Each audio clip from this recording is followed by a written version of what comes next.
guys, my name's Ayana, and today I'm going to show you how to make a cute pastel abstract background. So as you see, I have some named ones, but I forgot what this one was called. And let's reset this. So it's the felt tip pen soft. Let's rename it back to thick brush. Now what you want to do is, you're probably wondering that you need this.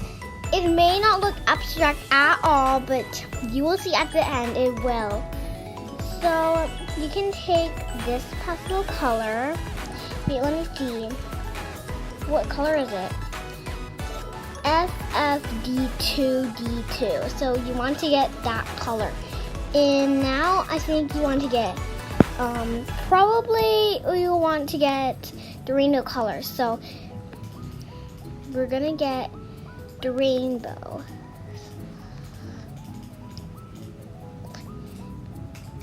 Now you don't want it to be too thick, or else there might not be any space.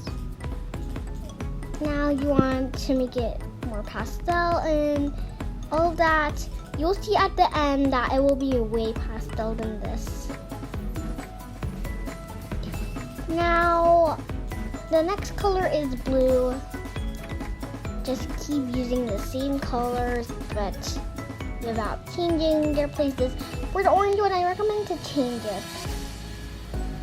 Now it's time for purple. Now you might want a darker pink. No, probably you want to change that. And now you can get lighter pink for the end.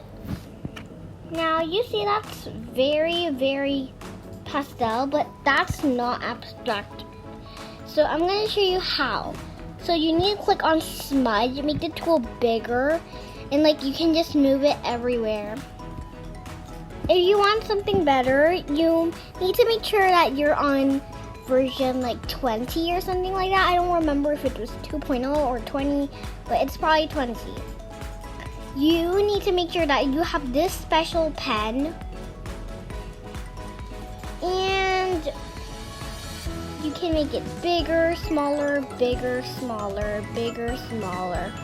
Anything you want, but you can also make it aesthetic by doing this, and yeah. Yeah, you can drag it everywhere, and at the end you can smudge it. So at the end it looks way better. But here it's starting to look better already, but if you don't want to smudge it, then that's okay.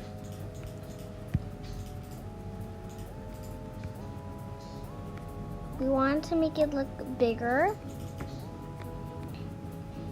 And the bigger it gets, the little more space it needs. So I recommend just to use drag and shrink. If you want, you actually can use shrink, but shrink makes it a little bit too small, so don't use it too much. And when you're moving something, I recommend making it 899.0 px, because it will make it way easier to drag like this.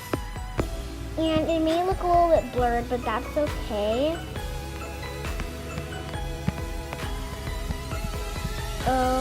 And reminder that you can also smudge it if you'd like. I don't really care. But if you smudge it, it looks a little more blurred. And you can also blur it if you like.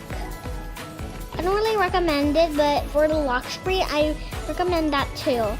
So here is your abstract R2, which is very weird.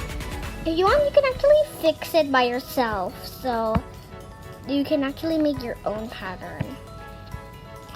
So you can start fixing it like this and this.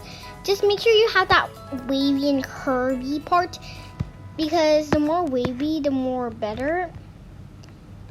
And make sure that none of the parts are blurred. It's okay if some are blurred, but don't keep all of them blurred. And once you are fixing it, just make sure that you include that curve. If you don't include that curve like this, then that would look a little way not so that abstract, but can fix it by using this special tool. Just keep fixing and fixing until you finally got the perfect way you like. There may be too much of one color, but I'd say that this is a perfect one for one try. Now, thank you so much for watching, and this is the end and the last product. But don't forget to say that let's try to put it on my wallpaper. Now, this is the final product of me using this as my wallpaper. It looks really nice, but please don't use the one I gave. You need to try and make it yourself, because what if you could do better? Like, I don't even know what you would do with it, because I don't know what these artists do be doing to make abstract arts, but if you actually would use the same one, I would appreciate it, but I would need credits too. So thank you everyone for watching. It actually looks really cool, so I'm gonna keep it. Bye everyone!